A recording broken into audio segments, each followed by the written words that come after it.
Oi, do language models plan for future tokens? Cool paper here today. This really gets into why it is that language models have the ability somewhere in their logics to predict tokens that are not just the next one, but further into the future. If you've seen the recent Meta Facebook paper where they actually did a multi-token prediction model, then this should pique your interest. They get really in depth here into what's happening in the gradients and why it's encouraged to do that. And they propose a few different theories as to what's happening, and they do some experiments to show which the one is actually the case. Hope you all enjoy this one. I thought it was pretty cool. Like, subscribe, comment, hit the bell, all the YouTube things. Join the Discord server to discuss. Follow on Twitter, LinkedIn, all that. And support me by hitting that YouTube join button down below or going to Patreon or Substack. The YouTube is as low as $1 per month and gets you early access to my videos. The rest are, I think, 3, 4 at the lowest, and they all get you access to a unique role on the Discord server. And let's get to it. So we already know from a few prior studies that tokens beyond the immediate next token can be predicted by probing the hidden state of the language model, right? Probably seen the recent Facebook paper where they did specifically a model trained from scratch to do 4 tokens ahead. Before they had that idea, people would take linear layers, throw them on top, so the same shape as the final output linear layer, and use those to predict not the next token as models are trained to do, but the next token or 3, 4 ahead kind of thing, right? Interestingly, papers that I read where they were doing this in the past, it wasn't the final layer of the model, the final residual state that this actually worked well in. It turned out to be middle layers, layers in the middle of the model, or like towards the middle-ish, late middle, did best predicting further out tokens ahead. Also, side note, or I guess main note, that Facebook paper was found that the ideal number of tokens to predict ahead was 4 at a time, right? Interestingly, I've also seen work from, what do you call it, computational neuroscience. It was neuroscience data, like fMRI data. They were taking LLM models, strapping them to neuroscience data with encoders, right? And then seeing how far ahead in quantified in terms of tokens that they could predict what the human was actually listening to, right?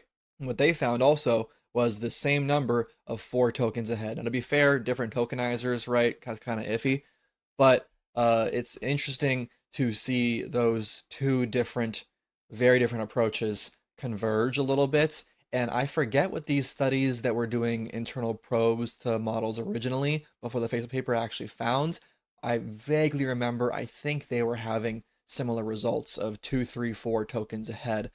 Keeps popping up. It seems like it might be a meaningful unit semantically, not a token, a subword, but more like a long word or 2, 3 words at once might make sense as the actual unit of semantics being worked on. That's just some speculation though.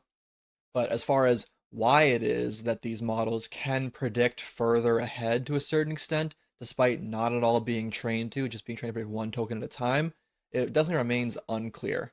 Is it just a happenstance property of the data, or is the model actually deliberately preparing information for future time steps at the expense of degrading performance in the current position? And by degrading performance, we mean it is allocating some computation to future time step thinking, right? And that computation could be allocated towards current time step. My belief is that in order to get sufficiently good at the current next time step, you kind of do have to build a good enough world model so as to predict even further ahead into the future. But we will get into that into this paper today. So there are 2 possible competing explanations as to why it might be so that these models are predicting further ahead than they need to. First up being pre-caching. So the model is deliberately computing and storing features that are expected to be useful for the future, even if they are irrelevant to the present. And we know that information can move from the current time step to the future to be used later because causal self-attention, right? Those later tokens, when they actually do need that information, can just use the causal self-attention mechanism to look back at whatever was in the residual vector of the model at that time, right? We do save all of those keys and values. And key emphasis on this theory being the model is deliberately doing this. Again, even if it is irrelevant to the actual present token. So that's a crazy claim there to say that the model is purposefully storing that information, even though it doesn't actually work in the current time step when it could just compute that later, right? It totally could just compute it later. But for some reason, this theory would state that it's actually doing it on purpose. This one, more intuitive, breadcrumbs. The features that most benefit the present inference task are the same as those that are most useful to the future.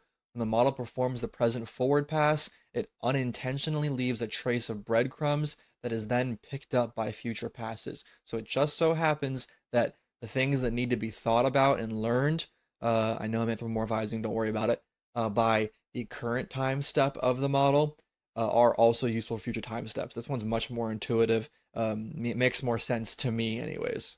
So, in laying out the math for transformers in this paper, they define a more broad model than a usual transformer. This more broad model being one in which you actually could have different weights across position.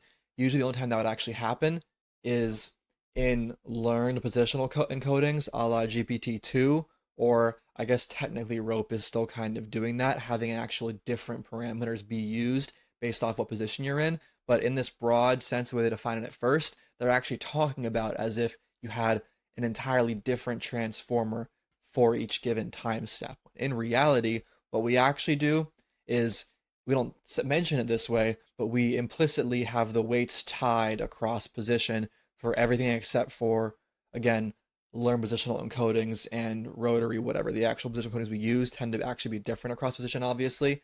But in theory, we could, on the ith time step, use one transformer, and then on the I plus 1th time step, use an entirely different set of parameters, entirely different transformer, different heads, different MLPs, everything. In practice, though, that would be dumb. You'd have to load a new entire transformer in and out of RAM every single time, and just during actual training, the now suddenly you have another your parameter account would now suddenly be multiplied by your max context length. That would suck. But they were, for some reason, anyways, defining a transformer in that very broad sense, only to clarify later. Obviously, we don't actually do that.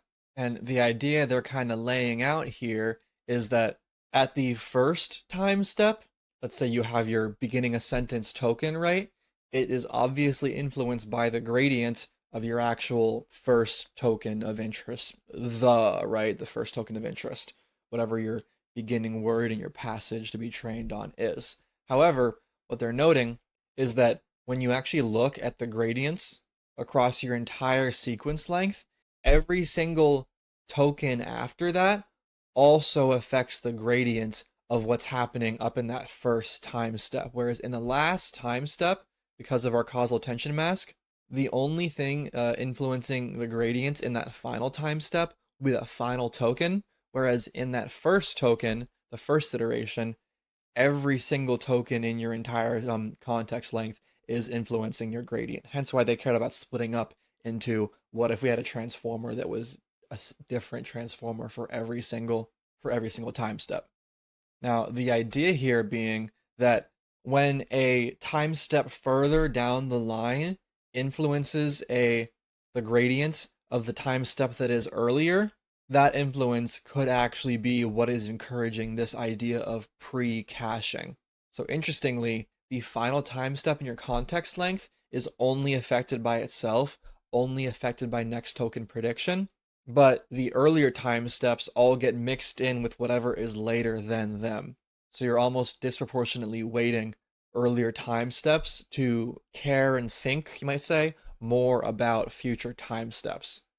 Now, this would be more apparent if we actually had that setup of a different transformer for every single time step in your sequence length. Obviously, we don't, but the same thing still holds true in terms of the actual gradient influence is a disproportionate effect of future underlying timestamps on the actual effect on the parameters. Now, they're taking this word, defining it myopic. We say a model is myopic when each forward pass optimizes only the current time step without regard for future ones. What this would look like is if you actually had the case of a transformer where we're using effectively an entirely different set of parameters for every single time step, if you did not allow the gradient to backpropagate to those earlier transformers, earlier time steps, and you only let it backpropagate to the transformer that gets used on this current time step, the set of parameters that get used on the current time step. So then, new definition, the untied myopia gap is the smallest possible gap between the expected loss attained by a myopic model and the optimal model. So if it is actually useful to think ahead to pre-cache, then you would expect a loss gap between a model that actually only trained for next token prediction versus one that properly took into account those future tokens and planned out ahead for them. However, that only makes sense as a definition in the untied weights case, a different transformer for every single time step, right? In the untied weights case, it's not quite clear what an actual good definition of myopia would be because that one set of weights gets influenced by every single token in the actual sequence length. However, we can say experimentally what it would look like is forward passes not computing any features for the future if they can compute other features more beneficial to the present. Now, it might be that your model's big enough that it just has extra space left over to compute features for the future as well. Might as well. But assuming we are limited, and I think we still definitely are, you'd expect a myopic model of our actual tied version to not compute any breadcrumbs for future use. Now, of note in this idea is that you might look familiar, this might be like a little similar to what you're thinking of, is a normal causal attention mask, right, would be, my camera's reversed, isn't it? Uh, yeah, it's all reversed, sorry. So a normal causal self-attention mask would be a lower triangular matrix, right? Well, when you look at the actual gradients, I'm not going to get too far into the specifics right here now, but we can look at the gradients moving across time sequences, and we can see it ends up looking also triangular, but I believe upper based on my interpretation here. But what you end up with is, I could be mixing up upper and lower, I apologize, but a gradient term across time steps that is triangular. Again, I believe it might be lower, I might be dumb. Anyway, it's triangular, and the entries that are on the diagonal, you might call them the myopic entries, the actual entries that have to do with the current time step. Whereas the entries that are off diagonal, I drew it as the upper right here, anything kind of in this area, kind of above the diagonal line, that would be the pieces of the gradient that encourage a myopic gap, that encourage the model to pre-cache features for use later. And so what they're going to do here in this paper is they said, given certain conditions on the loss terms, performing gradient descent with the off diagonal terms removed results in a myopic model, despite the model still being of the tied variety. We call this myopic descent, meaning the model is only trained to, or only encouraged to, create features for the current time step at any given time. There is no back prop going from far future features to far earlier features, or far future time steps to far earlier features. And they construct a synthetic data set to test and demonstrate. Pretty simple here. Gaussian, Bernoulli variables, not important what that means. Sine of one of them plus 1 minus the other times the first. Summed up, yada yada yada. Looks like a regression to me. So the intuition being that a transformer regression model trained on this data would benefit from pre-caching the sine term during its forward pass at a given current position, even though this computation is irrelevant to its task on predicting the current position's answer. Meaning they constructed the actual equation to be regressed, to be fit, such that this sine term will never be useful in the current time step, hence this n minus I down below here, and it will only be useful for future time steps. So suppose if we train a myopic model, meaning one that was forced to not use those off-diagonal gradient terms on this synthetic task, we would expect that it would just, or we know it just should not be able to pre-cache the actual sine term. And I want to point out and be very clear here. So the regression does care about this sine term in the sense of the previous x value. What it does not care about is in just x to the n, as in excluding the minus I parts. It is not being encouraged to learn that. It's only ever encouraged to learn the previous x value, not the current one. And the current one, if it were to pre-cache that, would only be for sake of the future time steps benefit. What we expect is that a model that in fact does not pre-cache because it can't, because of the off-diagonal gradient terms being removed, or that it shouldn't want to anyways. We expect an algorithm that does that to perform significantly worse given the same parameter count. What this looks like here, we have two algorithms, one that does pre-caching and one that is brute force myopic, right?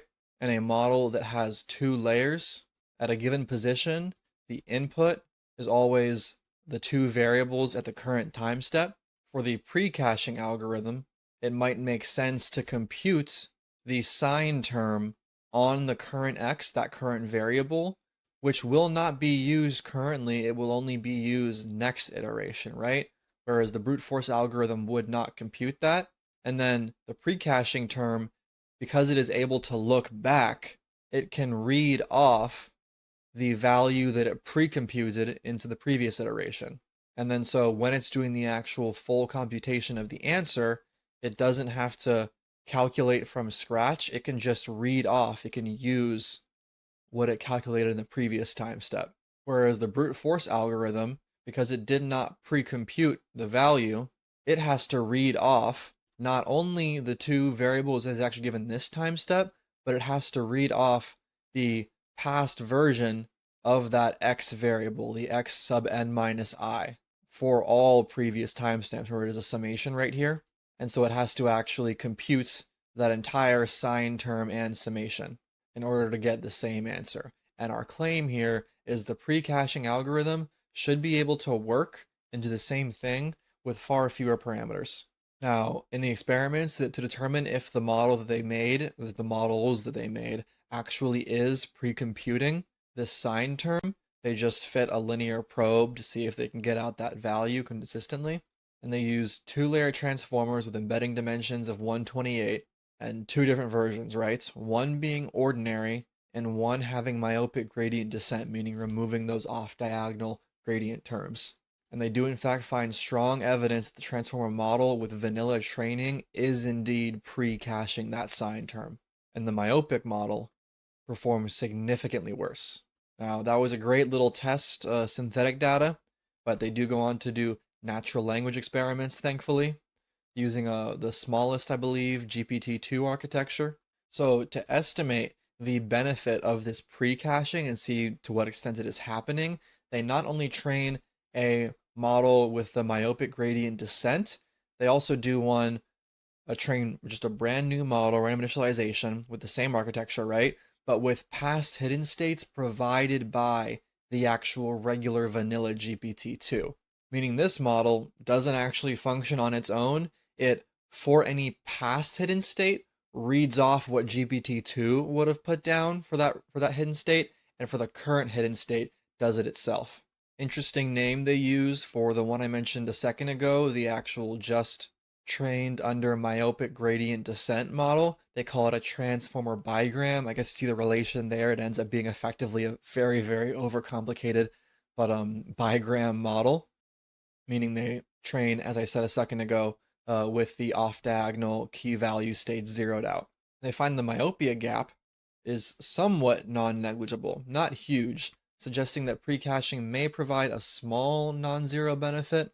The myopic model does outperform the vanilla model at the beginning of the sequence, but falls behind as the length of the past increases, the length of the actual document, right?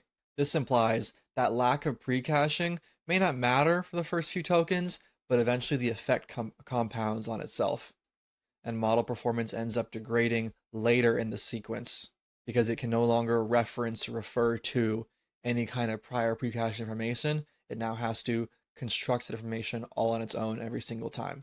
Here is that chart. On the x-axis on the left, we have the position.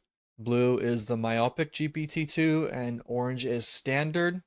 And we do see higher loss values. Not at first. At first, it's fine. Even like a very, very hard to see improvement from myopic GPT-2. Maybe it's focusing more parameters on the current next token prediction task.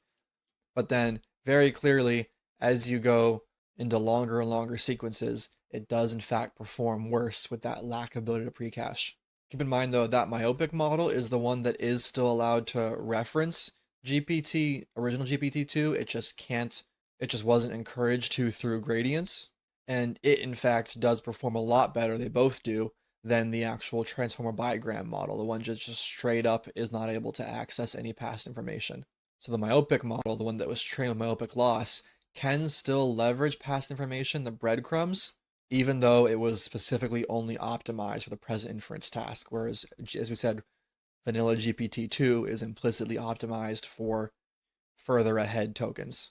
So, cool paper here today. It kind of reframes this idea of future token prediction, and it almost makes me wonder that recent meta paper about planning 4 tokens ahead, what could we get going if we were to mess with the loss terms and actually maybe take that upper triangular gradient matrix, the was it lower? I was confused on that earlier, but take those off diagonal gradient terms, and can we maybe even increase their weight or something? Will that allow for us to actually increase the extent to which the model can predict further into the future? I'd be very curious to see how far we can push that until we see degradation of the current task. That'd be super cool.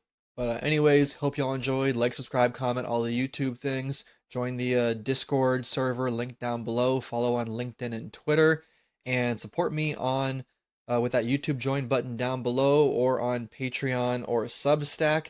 The YouTube one is as low as $1 per month. Other two are, I think, $3 and $5 or something. YouTube gets you early access to my videos. They all get you a unique role in the Discord server. And yeah, end of video.